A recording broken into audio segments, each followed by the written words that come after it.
Hello साथीहरु, सबैजना सन्चै हुनुहुन्छ? आई होप सबैजना सन्चै हुनुहुन्छ होला। ल, आज म आर्थराइटिसको सेकेन्ड पार्ट लिएर आएको छु। हिजो म हजुरहरूलाई आर्थराइटिसको बारेमा, आर्थराइटिस भनेको के हो, त्यसको टाइप्सहरूको बारेमा, त्यसपछि ओस्टियोआर्थराइटिसको बारेमा पनि एक्सप्लेन गरेको थिएँ है त। आज म त्यसैगरी आर्थराइटिसको सेकेन्ड टाइप रिमाटोइड आर्थराइटिस, त्यसैगरी म आज टाइप्स जति पनि टाइप्सहरू छन् सबैले आज म एक्सप्लेन गर्नेछु। भिडियो अलि लामो हुन सक्छ, धैर्य गरेर सबैजनाले हेर्नु होला है, ठीक छ। अब ल हामी जाउँ rheumatoid arthritis. Rheumatoid arthritis is the most common serious inflammatory form of arthritis. यो भनेको एउटा के हो, सबैभन्दा धेरै कमन सिरियस हो। सबैभन्दा सिरियस भनेको सबैभन्दा धेरै अलि सिरियस फर्म अफ आर्थराइटिस हो। चाहिँ अलि धेरै लाग्ने खालको आर्थराइटिस हो। त्यसपछि यसले सिरियस इन्फ्लामेसन पनि गर्छ। जस्तै यतातिर चाहिँ के हुन्छ, आर्थराइटिसको पहिलो टाइप के थियो, ओस्टियोआर्थराइटिस थियो होइन। यो कमन टाइपको थियो तर त्यो त्यति सिरियस थिएन। तर यो जुन छ यो टाइप चाहिँ अलि धेरै सिरियस, यसले अलि धेरै गम्भीर किसिमको इन्फ्लामेसन गर्ने गर्दछ, ठिक छ नि। The primary site of inflammation is synovial membrane. यो चाहिँ रिमाटोइड आर्थराइटिसको जुन इन्फ्लामेसन छ त्यो चाहिँ खासमा कहाँ हुने हो, हाम्रो जुन जोइन्ट हुन्छ होइन, जोइन्टको जुन साइनोभियल मेम्ब्रेन हुन्छ, साइनोभियल मेम्ब्रेनमा गएर यसले चाहिँ के गर्ने हो, इन्फ्लामेसन गर्ने हो। ल हेर्नुहोस्, जस्तै यो चाहिँ एउटा बोन भयो होइन, यो चाहिँ अर्को बोन भयो होइन। ल यो दुवै बोनको बिचमा यो चाहिँ जुन यो एउटा यो मेम्ब्रेन छ, यसले के भन्छ, साइनोभियल मेम्ब्रेन भन्छ। अनि यो बिचमा जुन छ यो चाहिँ साइनोभियल फ्लुइड होइन। अब यो साइनोभियल मेम्ब्रेनमा यदि केही इन्फ्लामेसन भयो भने यसले हामीले के भनिन्छ, रिमाटोइड आर्थराइटिस, ठिक छ नि। इट इज रिमाटोइड आर्थराइटिस इज आटो इम्युन डिजिज।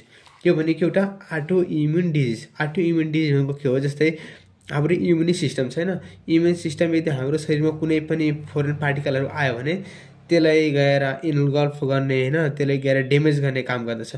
तर कहिलेकाहीँ यस्तो हुन्छ, रियर केसहरूमा के हुन्छ, हाम्रो शरीरको जुन इम्युन सिस्टम हुन्छ त्यो आफ्नै शरीरभित्र रहेको सेलहरूलाई ड्यामेज गर्न थाल्छ।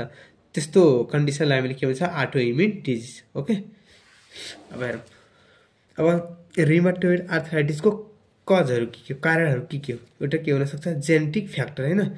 जेनेटिक फ्याक्टर भनेको वंशाणुगत कारणले पनि हुनसक्छ। अनि दोस्रो नम्बरमा के हुन्छ, इन्भाइरोमेन्टल फ्याक्टर होइन, अब वातावरणले पनि असर पार्छ। अनि हार्मोन्स, हाम्रो शरीरमा भएको हार्मोन्सको कमीले पनि यो चाहिँ रिमाटोइड आर्थराइटिस लाग्न सक्छ होइन। त्यसै गरी एज, अब एज भनेको अब जति बुढो हुँदै गयो त्यति धेरै यो चाहिँ आर्थराइटिस लाग्ने चान्स धेरै हुन्छ। अनि जेन्डर, अब जेन्डरमा पनि हो, मेल हो कि फिमेल हो त्यही अनुसार यो चाहिँ फरक पर्छ। Possible infection can by bacterium or virus. अब यो ब्याक्टेरिया र भाइरसले गर्दा पनि यो चाहिँ डिजिज लाग्ने गर्दछ। अब हेर सिम्टम, अब लक्षणहरू के छ। अब रिमाटोइड आर्थराइटिस लाग्यो भने हामीले के लक्षणहरू देख्न सकिन्छ त। इन्फ्लामेसन एट द जोइन्ट, अब जोइन्टको ठाउँमा के हुनु, जस्तै यो जोइन्ट होइन, यो जोइन्टको ठाउँमा के हुनु, इन्फ्लामेसन हुनु, सुन्निनु, घाउ हुनु। अनि pain and loss of strength भनेको अब दुखाइ पनि हुनु। अब जोइन्ट यदि जोइन्टमा यदि केही प्रब्लम भयो भने त के हुन्छ, पक्कै पनि दुखाइ त हुन्छ होइन। लस अफ इन्ट्रेस्ट भनेको शक्तिको, हाम्रो शरीरमा शक्तिको कमी पनि अनुभव हुनु। अनि त्यसपछि movement limitation around joint of hand, feet, elbow, knee, next भनेको हाम्रो जस्तै हातको जुन जोइन्टहरू हुन्छ, अनि पैतालाको इल्बोको जोइन्टहरू होइन, त्यसपछि नि घुँडाको जोइन्टहरू, अनि घाँटीको जोइन्टहरू जति छन् त्यसले हामीले यताउता घुमाउन पनि गाह्रै हुन्छ। त्यसले यताउता हल्लाउन पनि धेरै दुख्छ, हल्लाउनै सकिँदैन। अनि फिलिङ जेनरली अनवेल एन्ड फेटिगड भनेको जेनरली सन्चो भनेको असन्चो जस्तो महसुस हुने, त्यसपछि थकान पनि महसुस हुन्छ। ल अब गाउट होइन, गाउट भनेको पनि एक प्रकारको यो के हो, आर्थराइटिस होइन। यो भनेको gout is created due to deposition of needle like crystal of uric acid in the joint होइन। अब यो जस्तै यो हाम्रो जोइन्ट होइन, ल अब यो जोइन्टमा चाहिँ यदि यहाँ चाहिँ यो जोइन्टमा यदि चाहिँ हाम्रो युरिक एसिडको डिपोजिसन भयो भने, जस्तै यहाँ यो चाहिँ जोइन्ट होइन, यो जोइन्टमा धेरै यदि युरिक एसिडको डिपोजिसन भयो भने त्यति बेला के हुन्छ, हाम्रो गाउट हुन्छ होइन। यो चाहिँ these crystal cause inflammation swelling in the affected joint हैन। यदि गाउट भएको छ भने त्यो चाहिँ गाउट हुने बेलामा चाहिँ हाम्रो के हुन्छ, युरिक एसिडको डिपोजिसन हुन्छ अनि युरिक एसिड जुनको क्राइस्टलहरू छ त्यो चाहिँ के गर्छ, इन्फ्लामेसन गर्छ, सुन्निन्छ अनि स्वेलिङ हुन्छ, फुल्छ हैन। जुन जोइन्टमा तिनीहरूले चाहिँ एफेक्ट गर्छन् त्यो पुरै सुन्नेको हुन्छ, फुलेको हुन्छ, रातो हुन्छ हैन। It also affect foot ankle knee भनेको यसले चाहिँ फुटमा पनि असर गर्छ अनि एङ्कलमा पनि लाग्छ अनि नीमा पनि गाँठो हुने गर्दछ। गाँठो भनेको कहिले काहीँ हेर्नुहुन्छ नि त हाम्रो त्यो जोइन्टहरूमा सुन्निएको जस्तो जस्तो हुन्छ नि त, गाँठो परेको हुन्छ नि त, त्यही भनेको गाउट हो। अब यो कज यो किन हुने गर्दछ हैन, kidney failure to excrete uric acid properly हैन। यदि हाम्रो किडनीले चाहिँ प्रोपर रूपमा युरिक एसिडलाई एक्सक्रेट भनेको बाहिर निकाल्न सकेन भने, जस्तै हाम्रो यो किडनीको काम के हो, हाम्रो शरीरभित्र रहेको वेस्ट मेटेरियलहरूलाई बाहिर निकाल्ने काम हो, त्यसमध्ये पनि युरिक एसिड पनि एउटा वेस्ट मेटेरियल नै पर्छ। अब त्यसलाई यदि हाम्रो किडनीले राम्रोसँग बाहिर निकाल्न सकेन, फेल भयो भने के हुन्छ, गाउट हुने चान्स हुन्छ हैन। Over production of uric acid in the body, हाम्रो शरीरमा चाहिँ युरिक एसिडको प्रोडक्सन अलि धेरै नै भयो, चाहेभन्दा धेरै भए पनि हाम्रो के हुन्छ, गाउट नै हुन्छ हैन। न्युट्रिसन भनेको अल्कोहोलिजम, ओबेसिटी। अब जस्तै मान्छेले धेरै रक्सी खान्छ अथवा चाहिँ ओबेसिटी, उसको मोटापन धेरै बढ्यो भने त्यति बेला पनि गाउट हुने चान्स म्याक्सिमम हुन्छ हैन। अब त्यसै गरी सिम्टम हेरौँ। अब गाउटको सिम्टमहरू के हुनसक्छ, sudden onset of hot red swollen joint हैन। जोइन्टहरूमा कहिलेकाहीँ अचानकमा के हुन्छ, रातो हुने अनि त्यसपछि सुन्निने हुन्छ। गाँठोहरूमा के हुन्छ, अचानक जति बेला नि सुन्निने कामहरू हुन्छ अनि रातो भइहाल्छ हैन। Kidney stone are frequent in people with gout, अनि यो गाउट भएको मान्छेहरूमा किडनी स्टोनहरू पनि देखिने चान्सहरू धेरै हुन्छ, त्यस्तो मान्छेहरूले किडनी स्टोन पनि हुन्छ। Uric acid crystal can form outside of the joint हैन। कहिलेकाहीँ के हुन्छ, मान्छेको गाँठो परेको ठाउँमा हुन्छ नि त, गाँठो भएको यस्तो बाहिर निस्किएको जस्तो हुन्छ कि युरिक एसिड जुन क्रिस्टलहरू त्यो डिपोजिसन भएको हुन्छ, त्यो यस्तो बाहिर निस्किएको जस्तो देखिन्छ, गाँठो जस्तो। ल अब अर्को टाइप के रहेछ, डी नम्बरमा, इन्फेक्टियस आर्थराइटिस हैन। It is caused by infectious agent such as bacteria or virus. यो भनेको के, इन्फेक्टियस आर्थराइटिस भनेको नामैले के हुन्छ, यसले के जनाउँछ, यो चाहिँ ब्याक्टेरिया अथवा चाहिँ भाइरसहरूको इन्फेक्सनले गर्दा लाग्ने आर्थराइटिस हो हैन। It symptom vary according to infection type. यसको सिम्टमहरू जस्तै अब कुन इन्फेक्सनको टाइप अनुसार, अब कुन किसिमको इन्फेक्सन हो, ब्याक्टेरियल इन्फेक्सन हो कि भाइरल इन्फेक्सन हो, त्यही अनुसार यसको लक्षणहरू पनि के हुन्छ, फरक फरक हुन्छ हैन। अब केही कमन सिम्टमहरू के हुनसक्छ, अब फेभर हुनु हैन, ज्वरो आउनु। चिल्स भनेको के हो, हाम्रो शरीरको जुन टेम्परेचर हुन्छ हैन त्यो अचानक डिक्रिज हुनु के, कोल्ड चिसो महसुस गर्ने जस्तो हुनु अथवा बडीको टेम्परेचर डिक्रिज हुनु। अनि जोइन्ट पेन भनेको अब जोइन्टमा भएको ठाउँमा पेन हुनु हैन। अनि जेनरल विकनेस भनेको कमजोरी महसुस हुनु। अनि जोइन्ट स्वेलिङ भनेको अब जोइन्ट भएको ठाउँमा के हुने, सुन्निनु। अब त्यसै गरी अर्को टाइप रहेको छ फाइब्रोमाइल्जिया हैन। यो पनि एउटा किसिमको के हो, आर्थराइटिस हो। Fibromyalgia is a chronic condition causing pain, stiffness and tenderness of muscle, tendons and joint हैन। अब यो फाइब्रोमाइल्जिया भनेको एउटा के हो, क्रोनिक हो। क्रोनिक भनेको यो हुन चाहिँ अलि स्लोली हुन्छ, यो चाहिँ टाइम लाग्छ हुन। अनि यसले गर्दा के हुन्छ, हाम्रो जोइन्टहरूको ठाउँमा के हुन्छ, पेन हुन्छ, stiffness and tenderness of muscle भनेको, स्टिफनेस भनेको के हुन्छ, मसल जुन हुन्छ नि त्यो तानिकिन हुन्छ, टाइट हुन्छ के। मसल टाइट भनेको कहिले के हुन्छ, मसल तान्यो भने के हुन्छ, दुख्छ नि त। अनि यो टेन्डरनेस भनेको के हो, अब यो टेन्डरनेस भनेको पनि हाम्रो चाहिँ यो मसलमा के हुनु, एउटा एक किसिमको के हो, पेन हुनु होइन। यहाँ यो चाहिँ मसलमा के हुनु, टेन्डरनेस एउटा किसिमको पेन हुनु हो। अब मसल अनि टेन्डर एन्ड जोइन्ट, अनि यो टेन्डर भनेको के हो, जस्तै यो हाम्रो बोन छैन, सपोज एउटा बोन होइन, यो एउटा बोन होइन, ल यो बोनसँग जुन सपोज यो बोन हो, अब यो बोनसँग जुटेको जुन मसलहरू हुन्छ, जस्तै यो मसल बोनसँग जुटेको मसल छैन भनेको, यो बोनमा एट्याच भएको मसललाई हामीले के भनिन्छ, टेन्डन भनिन्छ। ओके।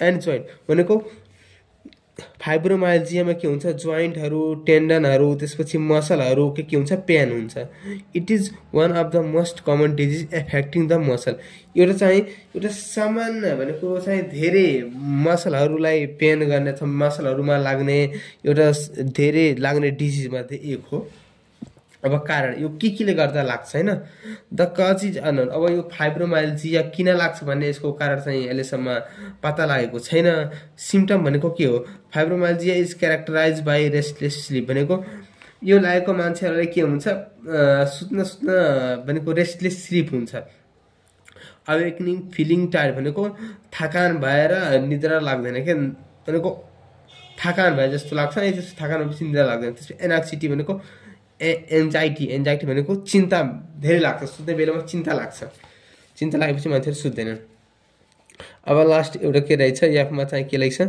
एन्काइलोसिङ स्पोन्डोलाइटिस हैन अब यो भनेको एक किसिमको के हो एउटा arthritis ankylosing is a chronic inflammation of the spine and the sacroiliac joint हैन यो भनेको के हो हाम्रो स्पाइन भनेको के हो मेरुदण्डमा इन्फ्लामेसन हुनु र सार्कोइलियक जोइन्ट भनेको के हो हाम्रो सेक्रम र इलियमलाई जोड्ने जुन जोइन्ट हुन्छ त्यसले के भन्छ हामीले सार्कोइलियक जोइन्ट भनिन्छ हैन यदि हाम्रो सार्कोइलियक जोइन्ट र स्पाइनमा यदि हाम्रो चाहिँ इन्फ्लामेसन भयो भने यसलाई हामीले के भन्छ ankylosing spondylitis okay it cause pain and stiffness in and around spine भनेको हाम्रो मेरुदण्ड मैले के गर्छ पेन गर्छ भनेको दुखाइ गर्छ अनि स्टिफनेस भनेको तनाव राख्छ के तन्काउनु हुन्छ त स्टिफनेस भनेको स्ट्रेचिङ गर्छ के हाम्रो चाहिँ स्पाइनमा स्ट्रेचिङ गर्छ जसले गर्दा हाम्रो स्पाइन के हुन्छ दुख्छ it can cause a systemic disease meaning it can affect other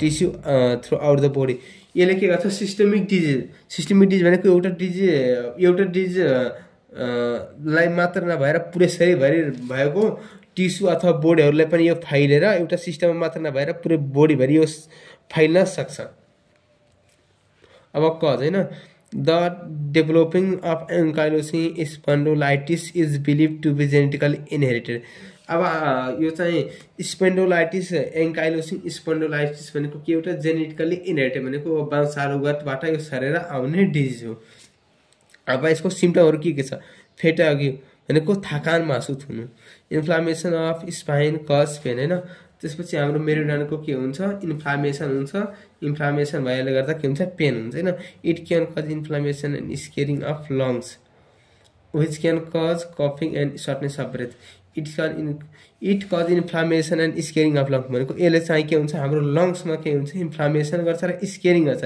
स्केरिङ भनेको हाम्रो लंग्सको टिस्युलाई ड्यामेज गर्छ जसले गर्दा हामीले के हुन्छ कफिङ हुन्छ हैन त्यसपछि हाम्रो सास चाहिँ सानो शर्टनेस अफ ब्रेथ हुन्छ हाम्रो सास चाहिँ सानो हुन्छ ल अब त्यसैगरी के छ डायग्नोसिस अफ आर्थराइटिस हैन अब सपोज कुनै मान्छेले आर्थराइटिस लागिसक्यो भने त्यसको सिम्पटमहरु देखियो भने अब त्यसलाई डायग्नोसिस त गर्नु पर्यो हैन अब डायग्नोसिस गर्नलाई हामीले के गर्नुपर्छ पहिला यदि कुनै पनि आर्थराइटिस सिम्पटम भएको मान्छेले डाक्टर कहाँ गयो भने डाक्टरले पहिले के गर्छ doctor will look for very specific signs symptom and disease characteristics पहिला मान्छेले त्यो आर्थराइटिस भएको मान्छेहरुको सिम्पटम साइनहरु त्यसमा के सिम्पटमहरु छ यसमा आर्थराइटिसको सिम्पटमहरु छ कि नै पहिला उले राम्रोसँग हेर्छ त्यसपछि उले उसको information about your past medical condition and current medical condition पास्टमा उसको मेडिकल कन्डिसन के थियो पास्टमा पनि उले आर्थराइटिस लागिसकेको छ कि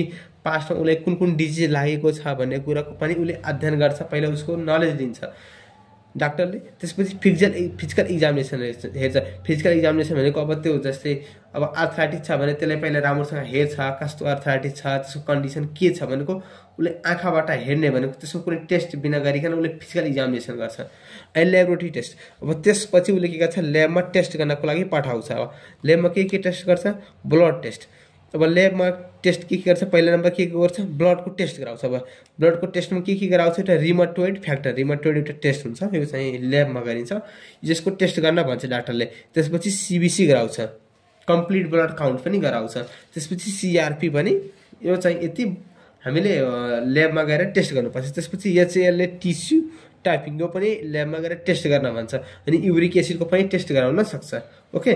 त्यसपछि यो चाहिँ ल्याबमा टेस्ट गराउँछ। त्यसपछि अब मेडिकल इमेजिङ भनेको अब फेरि उता गएर उसले चाहिँ एक्सरे पनि गराउन भन्छ, त्यसपछि एमआरआई स्क्यानहरू पनि गराएर भन्छ।